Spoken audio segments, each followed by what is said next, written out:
Hello and welcome to the big picture. The Eurozone economic crisis, it's being said, has entered a dangerous phase with more and more countries in the region getting into serious problems.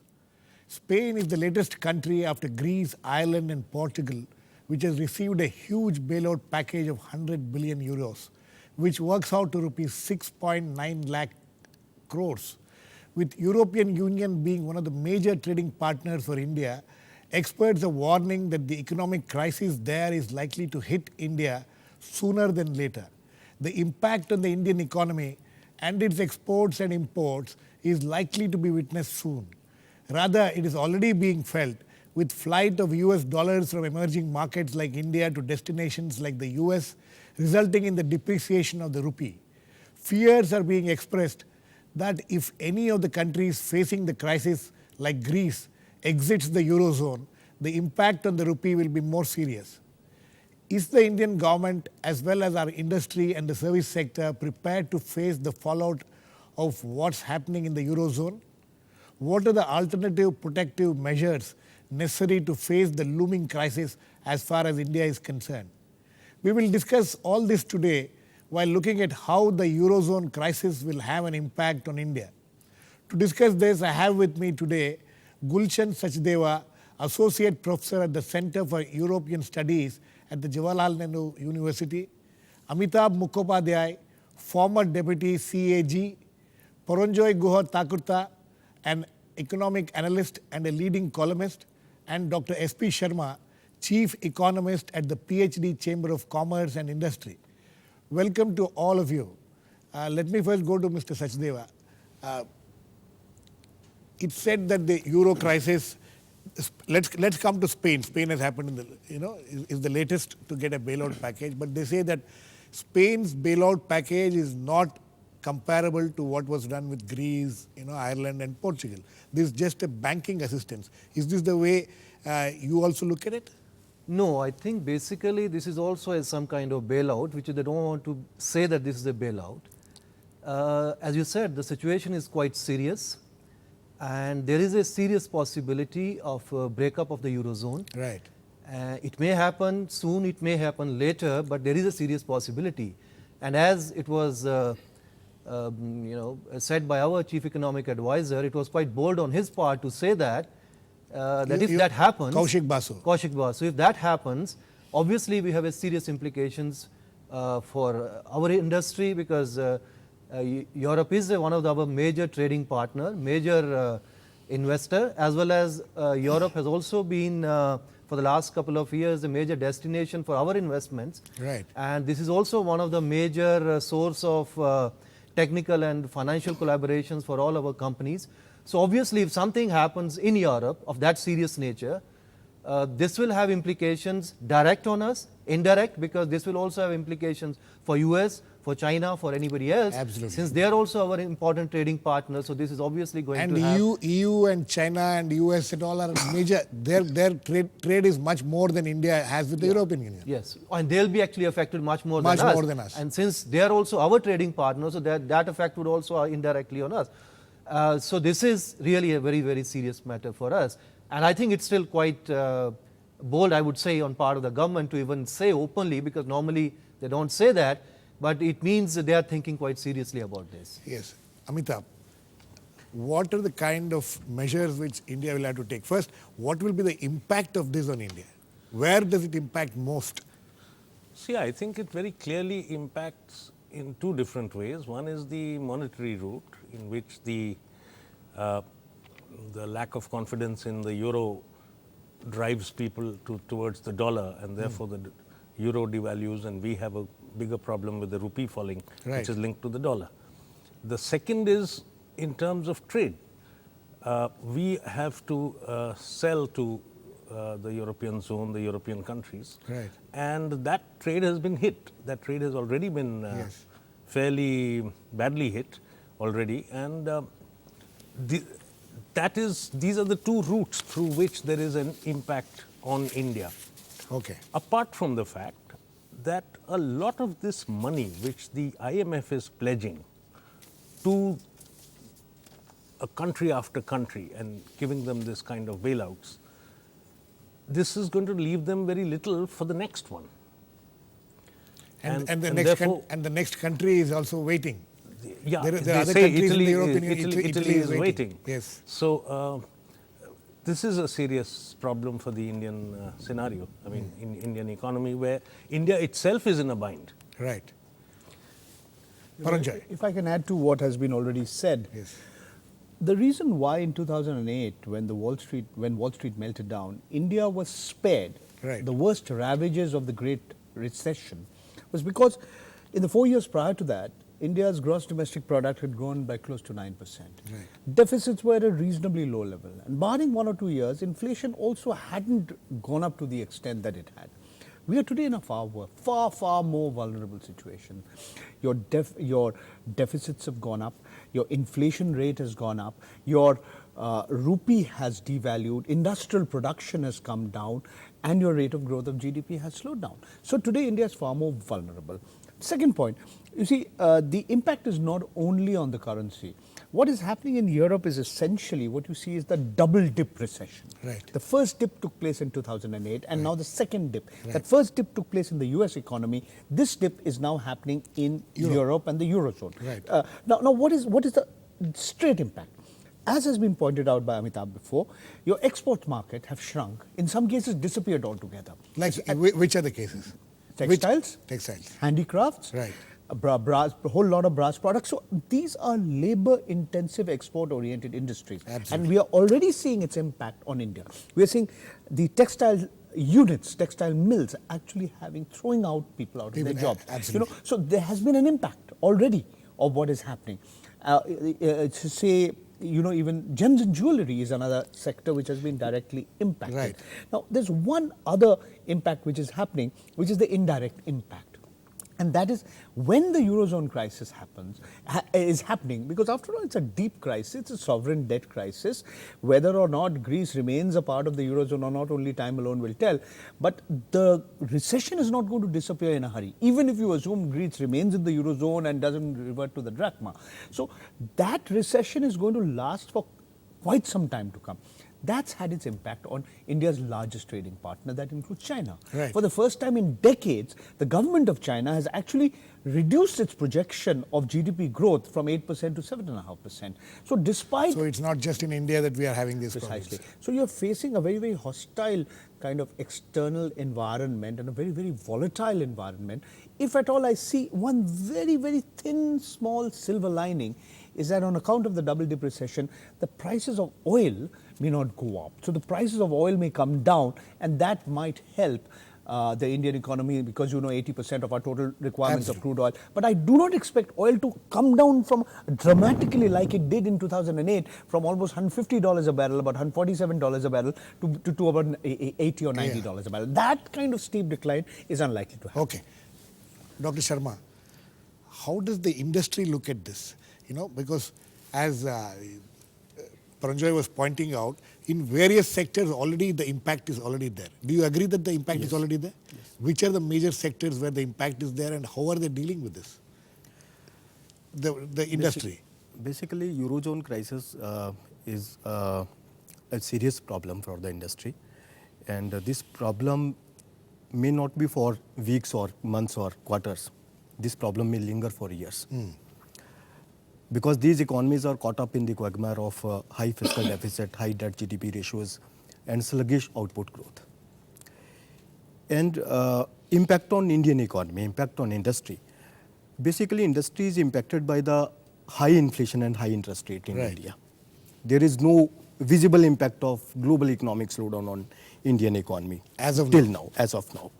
However, some sectors, jobs, some sectors, like you said, textiles, like gems and jewelry, textiles, handicrafts, leather, handicrafts, these sectors are impacted by, in general, by the slowdown in the advanced economies. However, Government of India has diversified its export markets from the advanced economies towards the developing economies, emerging economies, from the low growth economies towards the high growth economies. Does developing economies provide the same kind of market to, say, Indian handicrafts, gems and things like that as Europe does? These are Or some textiles vulnerable do? sectors that these developing and emerging economies do not provide these kind of markets to India. However, in general, exports have been diverted towards the high growth economies like Asian economies, African economies, and these economies now account for more than 60% of UAE India's is exports. another. UAE.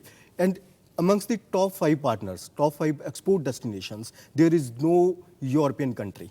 These that's the top 5 export UAE, destinations, UAE, USA, Chi- China, yes, Singapore, yes. and Hong Kong. There is no European country in the top 5, and Right. and more than 40% of our trade exports are towards these economies, the Right. top 5 economies. Now, coming to the impact on industry. How does the industry plan to deal with this kind of a situation?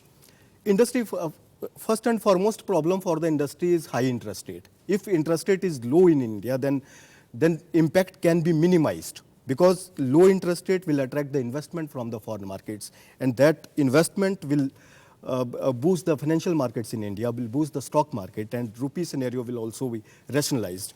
So the imports will also become cheaper, and for the industry, the cost of doing business will also be lower.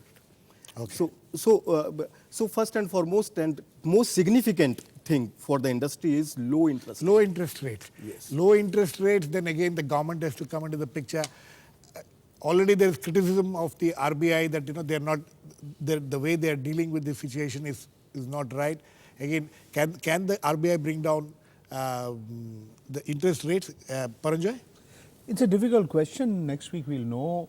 But the point is, even if you assume interest rates come down, that will have only a marginal impact. Absolutely. Because what we are seeing in Europe today is a very, very deep crisis. As Dr. Sharma has rightly pointed out, it's not going to disappear day after tomorrow. It's going to linger on for quite some time. And you see, India has got a look east policy. We are looking east. We have free trade agreements with Japan, with Korea, with the Association of Southeast Asian Nations. But you must remember that despite these FTAs, we are not seeing Indian exports go up to that extent. That is because our Indian exports remain uncompetitive in many senses. Our infrastructure, our cost of transaction costs, all of these are weak areas. Absolutely. So the situation is not very good. Now you see what has happened in India. If you compare 2010-11 with 2010-12, India's trade deficit has jumped by 56%. It's the biggest jump. That's because our exports have gone up by about 32-33%, but our imports have only gone up by about 20%. That's also the target this year. But that wide gap, that wide trade deficit is spilling over into the current account deficit and therefore adding to pressure on the rupee, which is why the rupee has weakened. Mr. Sachdeva, I think you in one of your articles you mentioned, he's talking about FTAs. India and the Eurozone, EU doesn't have FTAs? We are negotiating. We are still negotiating an FTA. Is that part of the problem? No, I mean, only one thing would happen if the crisis deepened further in the Eurozone or in the European Union. Then obviously this will already, the momentum has been lost between all the negotiation which is happening between India and the European Union on FTA. So that will be derailed further. That's one possibility. And I think what comes out from the discussion so far, I think we also need to improve our understanding of what is really happening in the Eurozone and the European Union. Because relatively, I feel there is a relatively less understanding. Because what is happening today in Europe, for the last 2 years now, what they have understood is that you cannot have a single monetary policy with 27 fiscal policies within Europe. And once they realize now the realization is coming in. No, once they realize, they also had a fiscal compact. Out of 27, 25 actually agreed, apart from Czech Republic and the UK. So, but now the problem is, even if you have certain kind of fiscal union and political union, but that kind of thing was already happening in the 90s. Just before these countries actually entered into the Eurozone, they had convergence criteria, which was basically exactly what they're talking now of the fiscal union. But after that, they had to follow growth and stability pact, which most of them flouted, all of them, including Germany, France, and all other peripheral countries. So now the serious problem Europe is facing, either you go for these kind of bailouts, and now when you have bailout, then you also have all the austerity measures. When you have all these austerity measures, then the growth is going to suffer. And you also have social tension. And the social tension. These are political these questions. Absolutely. We will discuss these social tensions. Already the reaction from Spain has been very interesting, but the Prime Minister himself, the way he's responded to this. We need to go into a short break now. Please keep watching. We'll be back very soon.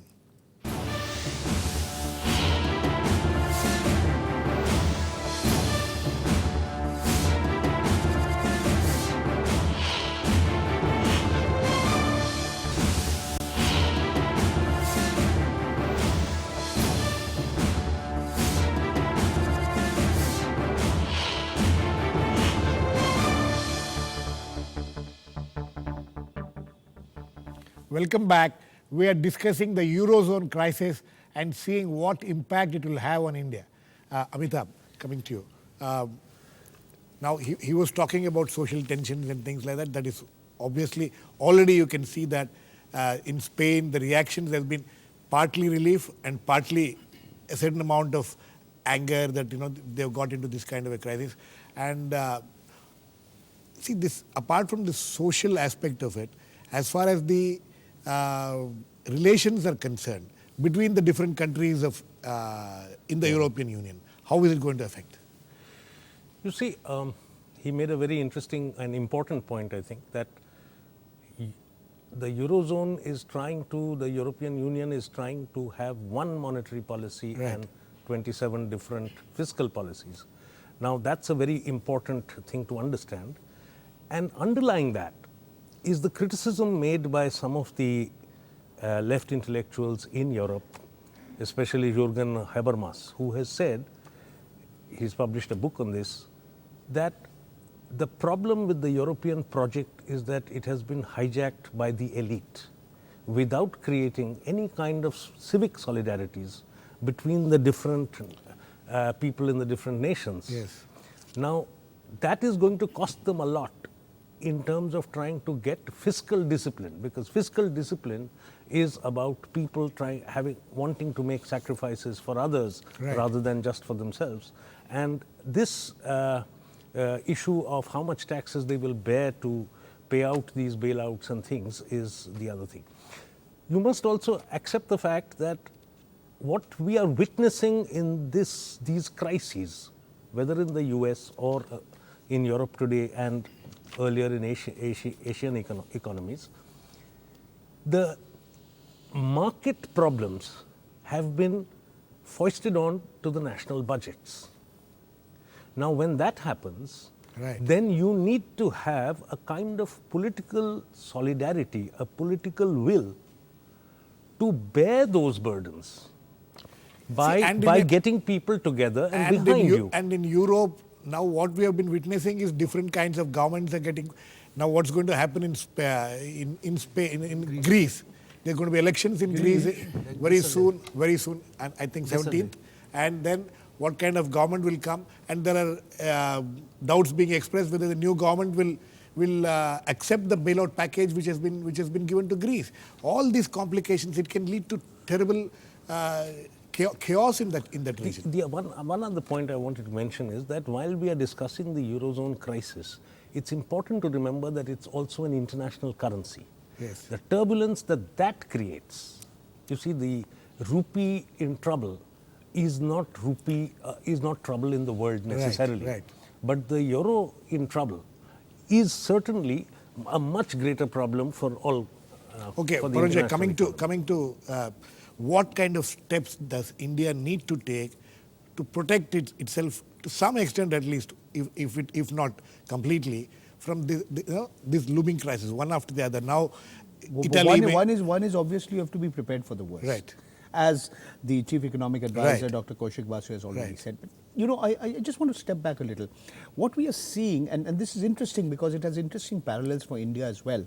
We are seeing across Europe, there have been 11 regime changes in the recent past. Exactly. There have been, I'll name 9 countries where there have been these 11 regime changes: Greece, France, Finland, Ireland, Italy, Portugal, Slovakia, Slovenia, Spain. Right. And there will be maybe more in the offing. Right. Now, what is interesting, we've seen the emergence of groups to the far right and the far left. Absolutely. And we are seeing racism on the rise, anti-immigration sentiments. The economic tensions, high unemployment is spilling over into the social sphere. It is said in Spain, 52% of people below 25 are unemployed. That's right. Well, a quarter of the Spanish population is officially unemployed. Right. And you see what happened in Greece when a retired pharmacist said, "I'm committing suicide," instead of picking food from the garbage bin, he became a symbol of popular resentment. Right. Now you see the important lessons that India needs to learn. I want to take off from where Amitabh left.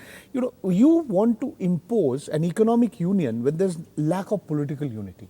That was what was essentially described as the problem with the European project. Right. That you said you want no visa restrictions, you want free trade, etc. But in the absence of political unity. I mean, take India for instance. Psychologically also, they don't gel. You know, I mean, what is an important lesson for India? You take one of the biggest economic reform measures. You know, you keep talking about economic reforms. You want FDI in retail, you want pension funds, etc. In my opinion, the single biggest economic reform measure where India has not been able to make good progress has been the Common Goods and Services Tax. Now, you look at India, we have 28 states, we have 7 union territories. You know, Europe has a population of 500 million people. We have a population of 1.2 billion people. We've not been able to unify our market. Absolutely. We may have political unity, but you don't have economic unity. Right. But look at the contrast with Europe, Yes, where they are impose supposed to have economic unity, That's right. and there is no political unity. Gulshan, Sachdeva, how much does this political unity, which is needed, as far as India is concerned? As I'll go back to the question which I asked Paranjoy also, what steps does India need to take to see that it can insulate itself to a certain extent from what we are seeing is, you know, quite apparent and quite inevitable. I mean, the larger issue is that, you know, in the last 2 decades, if you can see, there were 2 large projects Europe had undertaken. One was the enlargement of the European Union, and the second was actually successful introduction of the euro.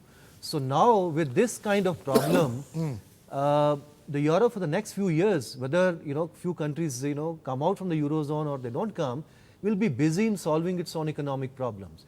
So the kind of role Europe was trying to play internationally and in the multipolar world, I think that is going to suffer. Secondly, for us, as we discussed, the India-EU free trade agreement which we are negotiating may have certain implications. We will not be able to do it. And the third thing is, now, if there is going to be recession, and it's not, you know, in the Europe-wide, if you can see, some of the economies are actually, even the last 2 years, are actually doing pretty well. Like the big economy, Germany is doing relatively France. well. And in fact, if you see, I mean, the Eurostat figures, in the last year, our trade with Europe actually has grown up quite significantly. It is quite, even the investment has yeah, come it's last quite, year. Only exactly. thing which has actually negatively affected is our investment going to Europe. That has come down quite significantly in the last 2-3 years. So there are, you know, one has to really understand what many things are playing out differently in different economies. Dr. Sharma, quickly, will this flight of capital which was happening from India to you know, several other countries, including in Europe, will that come down now after this in the light of this crisis? Definitely. But where will it go? The next question is, where will the Indian capital, which has been going to, you know, we have had several big ticket investments in Europe by some of the big companies of India. Where will they go? First, their demand for money is increasing. Right. In the European Union, their demand for money is increasing because of their domestic problems, because of their banking sector problems. However, they have enough money to invest in India also. Their investments are intact. If the domestic policy reforms are there in India, like as I earlier told, inflation and reforms in the agriculture sector. The reforms in the agriculture sector are very, very important because agriculture sector is the main supply side economics of the Indian economy. And we are facing many problems in the agriculture sector. Okay. Because of the supply side constraints in the Indian economy, we are facing high interest rate regime, and high interest rate regime impacts the financial markets, and financial market high interest rate also impacts the global investments, foreign investments, and because of the domestic problems, now the global capital is outflowing from India. Right. So if the domestic policies are intact, if the domestic policies are in place, Amitabh, can they then be we intact? can attract a lot of investment Can from the them. domestic policies be intact as the industry wants it to be? Is it possible? And how will, last words to you, how will the Indian government be reacting in the coming days or months? Well, I have a feeling that with the kind of groundswell of opinion against high interest rates, Government of India is likely to try and prevail on the RBI to bring interest rates down, but that's a call that ultimately the RBI has to take. Right. There is also, I think, there was an idea which has been in the world for a very long time, that is the Tobin Tax. Right. With the idea that, the idea being that if you tax currency trading, then a lot of the unearned money with banks with which they play around in the world, that could be reduced, and this tax could contribute towards a development fund, which could then try and see that people don't go hungry around the world and so on. This Tobin tax is something that our previous governor, Y.V. Reddy, used to support. Right. This is something which did not find favor with our current government. Anyway, so we are completely run out of time. The fact is that the Eurozone crisis is a major crisis. Everybody accepts that fact. India needs to be very careful, develop, and we don't know whether any policies will be able to deal with as all my panelists today said, that this is something which we cannot just close our eyes to, and it is there and it is going to be there for quite some time to come. So we will wait and watch how not just the government but also the industry and others will tackle this crisis. But it's essential that we need to keep a close eye on what's happening in Europe. Thanks to all my guests, Gulshan Sachdeva, Amitabh Mukhopadyay, Paranjoy, Guha, Thakurta and Dr.S.P.Sharma. Please keep watching. We'll come back with another issue on the big picture tomorrow at the same time.